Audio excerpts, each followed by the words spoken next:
everybody, Grant Kemp here with CreativeCashFlow.com. Today we're going to talk about escrow. Escrow is one of those items that's really confusing for people, and admittedly it's a confusing thing to think about, right? Because there's so much that goes into it that us as investors, us as people who are in this industry, still are even confused on it sometimes. And so when you're selling a house to an end buyer who's going to be coming in and making their payments, it's even more confusing to them because this isn't what they do every day. I'm not going to go into super details about like PMI and MIP, that kind of stuff. You need to watch the PMI and MIP videos to learn more about that. But what I'm going to talk about today is how to explain the escrow account to an end buyer. That's what today's focus is going to be on with this video, because you're going to get the same question from a lot of your buyers. So you need a way to quickly and efficiently explain this to them, and I have had a lot of buyers, and through that time I've learned how to properly show them what's going on in the escrow account. And here's the question that you're going to get, okay? Part of your requirement when you sell a property to somebody is going to be that you have them pay for a 1-year prepaid insurance policy by closing, and then they do have to pay into an escrow account every month going forward, right? So the question is going to be, I'm paying for insurance at closing. Why are you charging me insurance inside of my payment as well? Okay, that's going to be the question. So to answer that question, I want you to pull out your pen and draw this picture for them. I call this my hoagie example because at the end of the day, it ends up looking like a hoagie. But this is what you're going to say.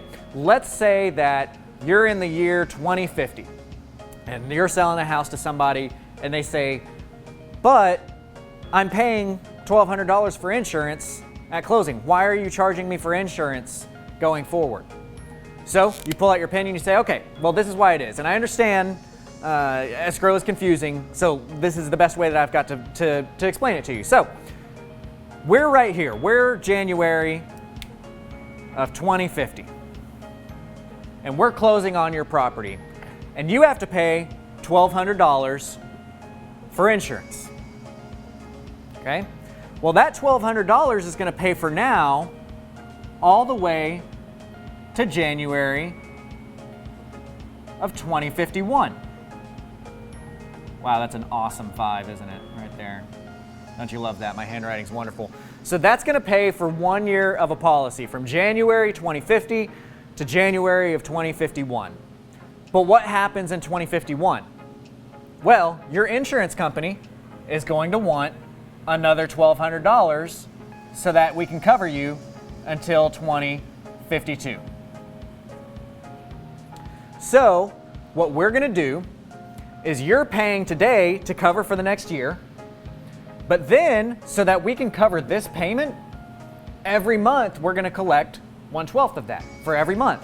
So this month we'll charge 100, this month we'll charge 100, this month we'll charge 100, and we'll keep going all the way down until at the end of the day, this money that you've paid in is going to be enough to cover that renewal. All right? So that right there is your hoagie example. It's real quick, it's real easy. I say this kind of looks like a hoagie, that's why I've named it that way. So we just need to explain to them, sure, you're paying a bunch of money today, that's only getting you 1 year. We need to get you ready for the following year. You can also explain the escrow account as a savings account. You can say this is like a savings account that has to be put forward so that at the end of the year, whenever they come back and they ask for taxes, and at the end of the year when they ask for the renewal of your insurance, we already have the money in place in order to pay that. Now here's something that you need to be very clear with them about.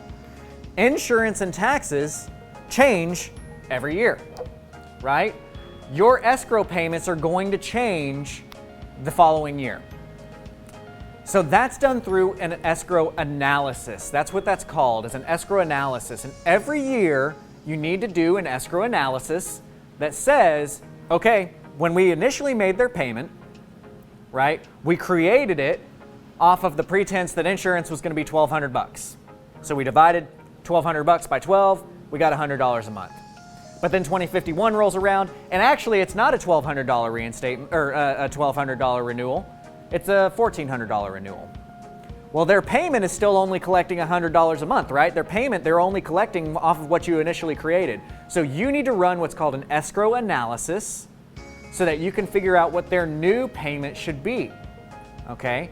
So If you're using a third-party servicer, they should be doing this for you.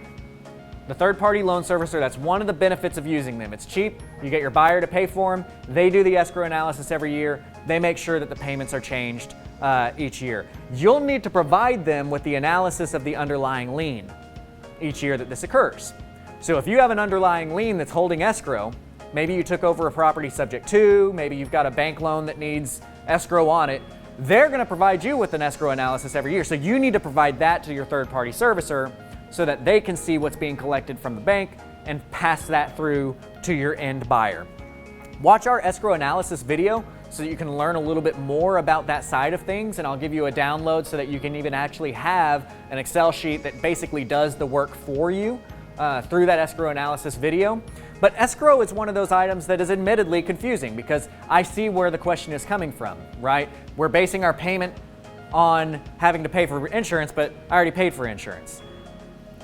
The big thing that you really need to hammer home is the Hoagie example and the fact that their payment is going to change every year according to what the taxes and insurance are of that year. Because if you don't, you're going to have people that are calling you, your buyers that are going to be calling you in a year and saying, why did my payment go up? You told me this was a fixed rate loan, right? And if you haven't explained the difference between, hey, my payment is fixed, the money that I'm getting is fixed, the money that the insurance people and the money that the tax people are getting is not fixed. If you haven't explained that up front, you haven't set proper expectations, and that leads to failure in communication, and that can lead to unhappy buyers in a year. So you want to avoid that by just setting expectations and properly explaining everything to them.